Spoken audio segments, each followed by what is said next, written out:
দীর্ঘ ১৮ বছর ক্ষমতার বাইরে বিএনপি সরকার বিরোধী আন্দোলনে ব্যর্থতার দায়ে ১৩ জুন মধ্যরাতে দলের শীর্ষ পর্যায় থেকে ঢাকা মহানগর উত্তর ও দক্ষিণ চট্টগ্রাম ও বরিশাল মহানগর কমিটি ভেঙে দেওয়া হয়। একই সময়ে জাতীয়তাবাদী ছাত্র দলের ঢাকার ৪ আঞ্চলিক কমিটি এবং যুবদলের কেন্দ্রীয় কমিটিও বিলুপ্ত ঘোষণা করা হয়।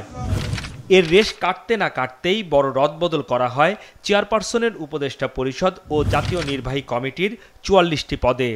এতে বেশ কয়েকজনের পদোন্নতি হয়েছে। ভাইস চেয়ারম্যান হয়েছেন আসাদুজ্জামান রিপন, প্রচার সম্পাদক শহীদুদ্দিন চৌধুরী পদোন্নতি পেয়ে হয়েছেন যুগ্ম মহাসচিব। ২ সাংগঠনিক সম্পাদক সৈয়দ ইমরান সালেহ প্রিন্স ও আব্দুস সালাম আজাদকে যুগ্ম মহাসচিব করা হয়েছে। যে ওনারা আস্থা রেখেছেন, সে আস্থা বিশ্বাসের প্রতিদান আমি আমার সর্বোচ্চটা দিয়ে চেষ্টা করব। দেশকে গণতন্ত্র এবং দেশনেত্রী বেগম খালেদা জিয়ার মুক্তির যে আন্দোলন, সে আন্দোলনে আমি নিজেকে উৎসর্গ করব। দায়িত্বশীল পদ থেকে সরিয়ে দেওয়া হয়েছে বেশ কয়েকজনকে। তাদের মধ্যে রয়েছেন ব্যারিস্টার মাহবুবউদ্দিন খোকন, মুজিবুর রহমান সরোয়ার, মোয়াজ্জেম হোসেন আলাল ও হারুনার রশিদ। যুগ্ম মহাসচিবের পদ থেকে সরিয়ে তাদের চেয়ারপারসনের উপদেষ্টা পরিষদের সদস্য করা হয়েছে। রুহুল কুদ্দুস তালুকদার দুলুকেও কম গুরুত্বপূর্ণ এ পরিষদে আনা হয়েছে সাংগঠনিক সম্পাদক থেকে সরিয়ে। আন্তর্জাতিক সম্পর্ক বিষয়ক কমিটিও পুনর্গঠন করা হয়েছে। কেন্দ্রীয় নির্বাহী কমিটিতে নতুন যুক্ত হয়েছে অনেকে। এসব রদবদলের ঘোষণা আসে সংবাদ বিজ্ঞপ্তির মাধ্যমে লন্ডনে অবস্থানরত ভারপ্রাপ্ত চেয়ারম্যানের নির্দেশে।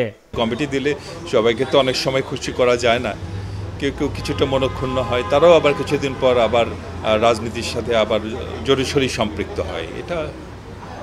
এটা খুবই স্বাভাবিক একটা ঘটনা। দলের এই রদবদল নিয়ে বিএনপিতে রয়েছে মিশ্র প্রতিক্রিয়া। তৃণমূল খুশি হলেও অসন্তুষ্ট নেতাদের কেউ কেউ। বিএনপির নির্বাহী কমিটির এই সদস্যের দাবি, সংশ্লিষ্ট নেতাদের সঙ্গে আলোচনা করেই কমিটি চূড়ান্ত করেছে হাইকমান্ড। কেউ কেউ অনিচ্ছাকৃতভাবে আন্দোলনে ভূমিকা পালন করতে পারেননি, আবার কেউ ইচ্ছাকৃতভাবে ভূমিকা পালন করার সুযোগ ছিল কিন্তু তারা ভূমিকা পালন করেননি। এই সবগুলো তো এক না, এগুলো বিবেচনা করেই ভারপ্রাপ্ত চেয়ারম্যান সাহেব দলকে সাজাচ্ছেন। কমিটি গঠন করার ক্ষেত্রেও উনি যারা প্রয়োজন সেখানে তাদের সঙ্গে পরামর্শ করেই উনি কমিটি করছেন।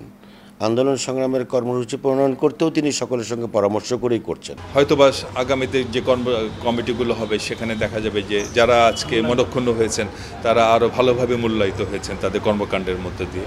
বিএনপিতে গুঞ্জন আছে স্থায়ী কমিটি সহ আরও বিভিন্ন পদে পরিবর্তন আসবে দ্রুতই। তাই কার ভাগ্যে কি ঘটে এ নিয়ে দলের বিভিন্ন পর্যায়ে নেতাদের মাঝে উদ্বেগও রয়েছে। হাসনাইন তানভীর, মাছরাঙা সংবাদ, ঢাকা।